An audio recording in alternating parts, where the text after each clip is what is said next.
जय Hind friends.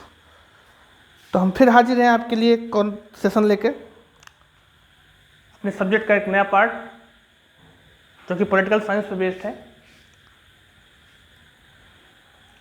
Chapter का नाम है पावर शेयरिंग, सत्ता की साझेदारी।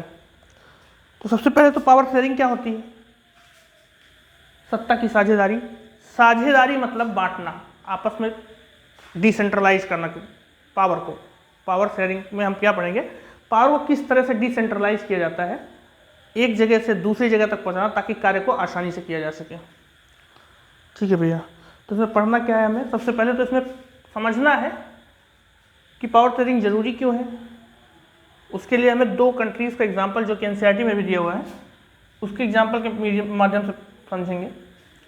पहली कंट्री है बेल्जियम और दूसरी है श्रीलंका। इसी कंपैरेटिव स्टडी करने पे ज़्यादा आसान पड़ेगा, तो कंपैरेटिव स्टडी करेंगे। एक तो बेल्जियम है, दूसरी श्रीलंका।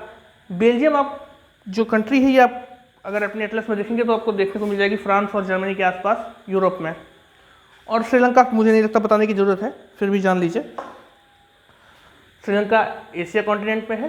भारत का मैप अगर आप देखेंगे तो नीचे लटका हुआ दिख जाता है, छोटा सा देश है। इन दोनों की कंपैरेटिव स्टडी हमें करनी है। क्यों करनी है?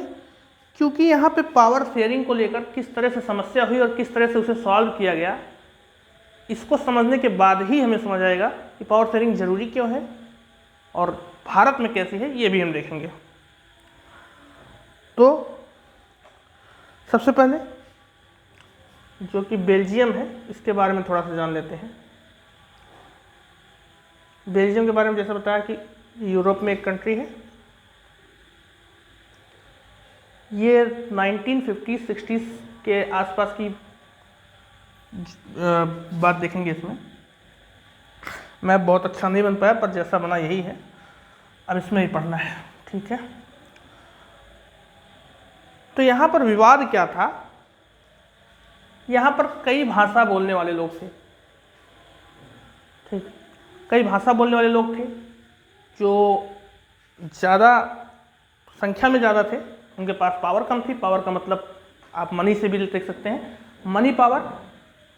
लेकिन लोगों की संख्या की कम, भाषा बोलने वालों की ज़्यादा थी, ठीक है। और अक्सर यही समस्याएं आती रहती है हर जगह। तो देखिए, अगर कि एक क्षेत्र था फ्लेमिश, जहाँ पर डच बोली जाती थी। आप यहाँ देखेंगे 59% जनसंख्या फ्लेमिश में रहती थी जो डच बोलती थी। सीधा सीधा ये फ्लेमिश का भाग है जहाँ पर डच बोली जाती थी, डच लैंग्वेज। और दूसरा आप देखेंगे, दूसरी जो सबसे बड़ी थी वो थी फ्रेंच बोली जाने वालों की संख्या। ये थी रहती थी वेलोन में। और बच्चा 1% जो बचे वो जर्मन बोलते थे, जर्मन लैंग्वेज। ये सिर्फ 1% थे। ये है ब्रुसेल्स, जहाँ पर 80-60 के रेशियो में फ्रेंच और डच बोली जाती थी। 80-20 के रेशियो में फ्रेंच और डच बोली जाती थी। 80% लोग फ्रेंच बोलते थे, ब्रुसेल्स जो है यहाँ की राजधानी। 80% लोग यहाँ के फ्रेंच बोलते थे और 20% डच बोलते थे। तो विवाद क्या था? जब बेल्जियम में बात आई एक गवर्नमेंट बनाने की, एक लोकतंत्र बना, ठीक है, वहाँ पे एक लोकप्रिय सरकार बनाने की बात आती है, तो हम देखते क्या है कि चूँकि डच बोलने वाले ज़्यादा हैं, ये चाहते हैं कि हम पावर में हों। फ्रेंच बोलने वाले के पास धन ज़्यादा है, पावर ज़्यादा है, तो ये चाहते हैं कि हम गवर्नमेंट में हो। गवर्नमेंट में तो सभी रहना चाहते हैं। तो ये समस्याएं आने लगी, और यही ठीक समस्या जो है हमें श्रीलंका में देखने को मिलती है। कब? 4 फरवरी 1948 के बाद। 4 फरवरी 1948 को श्रीलंका जो है आज़ाद होता है। हमारे बाद हुआ ऑब्वियसली ब्रिटिशर्स से। उसके बाद यहाँ पर क्या समस्या आती है? यहाँ पर हम देखते हैं कि एक सिंगली जाति कहें या फिर यूँ कह लें कि सिंगली भाषा भी बोली जाती थी।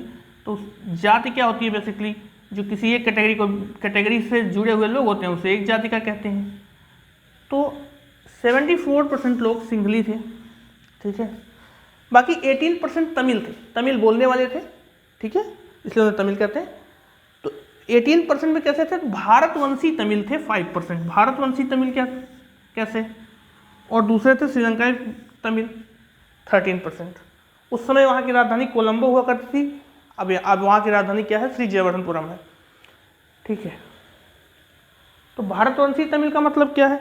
भारतवंशी तमिल का मतलब है कि ऐसे भारतीय लोग जो तमिल से या भारत से जाने का मतलब, चूंकि अंग्रेज ले गए थे उन्हें चाय और कॉफ़ी की बागानी के लिए, तो ले वहीं से जाएंगे जहाँ से नज़दीक पड़ेगा। तो ऐसे भारतवंशी लोग जो वहाँ पर श्रीलंका ले जाए गए अंग्रेजों द्वारा, भारत के लोग बागानी करने के लिए, तो वो 5% थे।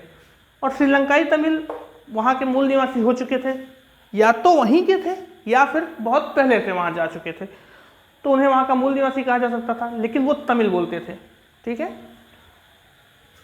ये श्रीलंका का मैप है, जो ऊपर जाफना महाद्वीप है, इसके बारे में भी हमें देखना है थोड़ा सा इसकी चर्चा आएगी तो जान लीजिए, ये जाफना द्वीप है, सॉरी जाफना महाद्वीप नहीं, जाफना द्वीप। सिंगली 74% थे, भारतवंशी तमिल 5% थे, श्रीलंकाई तमिल 13% थे। अब इसमें हम देखते हैं कि जातियां के अलग अलग जातियों के आधार पर भी, जिन जातियों को हम जानते हैं, अगर देखें तो हिंदू, मुसलमान, ईसाई और बौद्ध, सिंगली जो थे ये ज़्यादातर बौद्ध थे,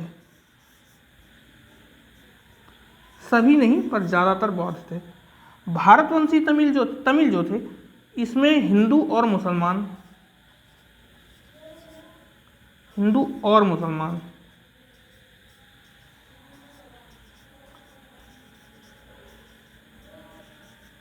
ज़्यादा थे। इसके अलावा 7% थे ईसाई।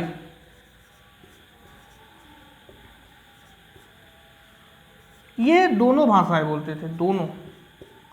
कौन कौन सी? सिंगली और तमिल दोनों भाषाएं बोलते थे। ठीक है,